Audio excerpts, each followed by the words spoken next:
ঠিক আছে, আপনি থাকুন। কোন লোকেও চেক আপে ছিল? এই ডাক্তার ছিল, এই ডাক্তার প্রথম দেখেছে। অবশ্যই এটা করাই কোন লোকেও চেক আপে ছিলেন না? বলুন বলুন। ফল্ট আপনার যদি না থাকে আপনি ভয় করার কোনো প্রয়োজনই নেই। মানে প্রবলেমটা কি হয়েছিল? মানে বেবি মিসক্যারেজের কারণ আপনি জানেন?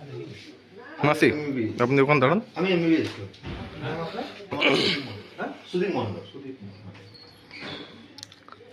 মিসক্যারেজের কারণটা কি?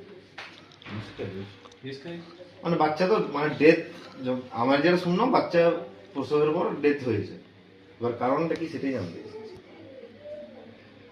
আমরা বিকেল পর্যন্ত সন্ধ্যে পর্যন্ত দেখেছি মা বাচ্চা দুজনেই ভালো আছে।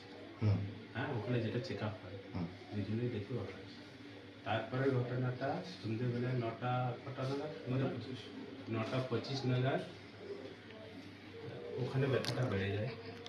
ঠিক আছে, লেবার পেনটা বেড়ে যায়। তখন আমরা যখন দেখি 7টার সময়, তখন ঠিক সেরকম কিছু ছিল না, 2.5 মতো ডায়লেট ছিল, জাস্ট ব্যথাটা শুরু হচ্ছে। ঠিক আছে, 9:25 নাগাদ ব্যথাটা বেড়ে যায়। হ্যাঁ, তারপরে সঙ্গে সঙ্গে আমাদের এখানে ট্রান্সফার করে। ঠিক আছে, আপনি থাকুন। কোন লোকেও চেক আপে ছিল? এই ডাক্তার ছিল, এই ডাক্তার প্রথম দেখেছে। অবশ্যই এটা করাই কোন লোকেও চেক আপে ছিলেন না? বলুন বলুন। ফল্ট আপনার যদি না থাকে আপনি ভয় করার কোনো প্রয়োজনই নেই। মানে প্রবলেমটা কি হয়েছিল? মানে বেবি মিসক্যারেজের কারণ আপনি জানেন? মাসি আপনি ওখানে দাঁড়ান। আমি এমবিবিএস করি। হ্যাঁ, সুদীপ মন্ডল। মিসক্যারেজের কারণটা কি? মানে বাচ্চা তো মানে ডেথ, আমার যেটা শুনলাম বাচ্চা প্রসবের পর ডেথ হয়েছে, এবার কারণটা কি সেটাই জানতে চাইছি। আমরা বিকেল পর্যন্ত সন্ধ্যে পর্যন্ত দেখেছি মা বাচ্চা দুজনেই ভালো আছে। হ্যাঁ, ওখানে যেটা চেক আপ হয় দুজনেই দেখে ভালো আছে।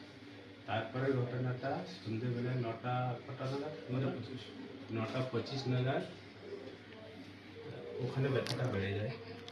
ঠিক আছে, লেবার পেনটা বেড়ে যায়। তখন আমরা যখন দেখি 7টার সময়, তখন ঠিক সেরকম কিছু ছিল না, 2.5 মতো ডায়লেট ছিল, জাস্ট ব্যথাটা শুরু হচ্ছে। ঠিক আছে, 9:25 নাগাদ ব্যথাটা বেড়ে যায়। হ্যাঁ, তারপরে সঙ্গে সঙ্গে আমাদের এখানে ট্রান্সফার করে।